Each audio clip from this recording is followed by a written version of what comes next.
La rivière à l'envers, tome 1, Tomek, livre de Jean-Claude Nourleva. Chapitre 1er, les oiseaux de passage. L'épicerie de Tomek était la dernière maison du village.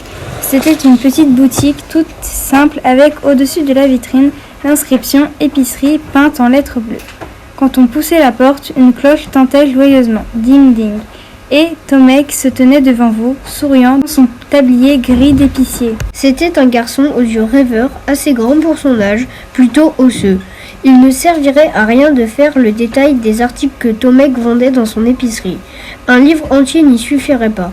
Alors qu'un seul mot convient pour les dire, et ce mot, c'est justement tout. Tomek vendait tout. Entendons par là des choses utiles et raisonnables, comme les tapettes à mouches et l'élixir contre-coup de l'abbé Perdrigeon, mais aussi, bien sûr, des objets indispensables comme les bouillottes en caoutchouc et les couteaux à ours. Tomek vivait dans son magasin, ou plutôt dans l'arrière-boutique de son magasin. Il ne fermait jamais. Il y avait bien une petite pancarte accrochée à l'entrée, mais elle était toujours tournée du même côté, celui qui indiquait « ouvert ». Ce n'était pas pour autant un défilé continuel. Non, les gens du village étaient respectueux et se gardaient bien de déranger à toute heure. Ils savaient seulement qu'en cas de besoin urgent, Tomek les dépannerait avec gentillesse. Même au milieu de la nuit, il ne faut pas croire non plus que Tomek ne quittait jamais sa boutique. Bien au contraire, il lui arrivait souvent d'aller se dégourdir les jambes ou même de s'absenter pour une demi-journée. Mais dans ce cas-là, le magasin restait ouvert et les clients se servaient tout seuls. À son retour, Tomek trouvait un petit mot sur le comptoir. Prit un rouleau de ficelle à saucisson, Lynn, accompagné de l'argent du règlement, ou bien pris mon tabac, payerai demain Jack. Ainsi, tout était pour le mieux dans le meilleur des mondes, comme on dit, et cela aurait pu durer des années, et même des siècles sans qu'il arrivât rien de particulier. Seulement voilà, Tomek avait un secret. Oh, ce n'était rien de mal, ni de extraordinaire. Cela lui était venu avec tant de lenteur qu'il ne s'était aperçu de rien. Exactement comme les cheveux qui poussent sans qu'on s'en rende compte. Un beau jour, ils sont trop longs, et voilà. Un beau jour donc, Tomek se retrouva avec cette pensée qui avait poussé à l'intérieur de sa tête, au lieu de pousser dessus, et qu'on pouvait résumer ainsi, il s'ennuyait. Mieux que cela, il s'ennuyait beaucoup. Il a envie de partir, de voir le monde. Depuis la petite fenêtre de son arrière-boutique, il regardait souvent la vaste plaine où le blé du printemps se balançait avec grâce, semblable aux vagues de la mer.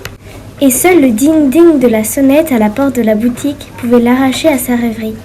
D'autres fois, très tôt, il allait marcher sur les chemins qui se perdaient dans la campagne, dans le bleu si tendre des champs de lin au petit jour. Et cela lui arrachait le cœur de devoir rentrer à la maison. Mais c'est à l'automne, surtout, au moment où les oiseaux de passage traversaient le ciel, dans leur grand silence, que Tomek ressentait avec le plus de violence le désir de s'en aller. Les larmes lui en venaient aux yeux, tandis qu'il regardait les oies sauvages disparaître à grands coups d'aile à l'horizon. Malheureusement, on ne part pas comme ça quand on s'appelle Tomek et qu'on est responsable de l'unique épicerie du village. Cette épicerie que son père avait tenue avant lui et son grand-père avant son père. Qu'auraient pensé les gens? Qu'il les abandonnait? Qu'il n'était pas bien avec eux? Qu'il ne se plaisait plus au village? En tout cas, ils n'auraient pas compris. Cela les aurait rendus tristes. Or, Tomek ne supportait pas de faire de la peine à autrui. Il résolut donc de rester et de garder son secret pour lui. Il fallait être patient, se disait-il. L'ennui finirait bien par s'en aller, comme il était venu, lentement, avec le temps, sans qu'il s'en aperçoive. Hélas, ce fut tout le contraire qui arriva, sans compter qu'un événement considérable allait bientôt réduire à néant tous les efforts que Tomek faisait pour être raisonnable. C'était la fin de l'été, un soir qu'il avait laissé la porte de sa boutique ouverte pour profiter de la fraîcheur de la nuit. Il était occupé à faire ses comptes sur son grand cahier spécial à la lumière d'une lampe à huile et il suçotait rêveur son crayon à papier quand une voix claire le fit presque sursauter. « Est-ce que vous vendez des sucres d'orge ?» Il leva la tête et vit la plus jolie personne qu'on puisse imaginer. Une jeune fille, de 12 ans environ, brune comme on peut l'être, en sandales et dans une robe en piteux état. À sa ceinture pendait une gourde de cuir. Elle était entrée sans bruit par la porte ouverte, si bien qu'on aurait dit une apparition, et maintenant elle fixait Tomek de ses yeux noirs et tristes. « Est-ce que vous vendez des sucres d'orge ?» Alors, Tomek fit deux choses en même temps. La première, ce fut de répondre. Oui, je vends des sucres d'orge. Et la seconde chose que fit Tomek, lui qui de toute sa vie ne s'était pas retourné 3 fois sur une fille, ce fut de tomber amoureux de ce petit brin de femme, de tomber amoureux instantanément, complètement et définitivement. Il prit un sucre d'orge dans un bocal et le lui tendit.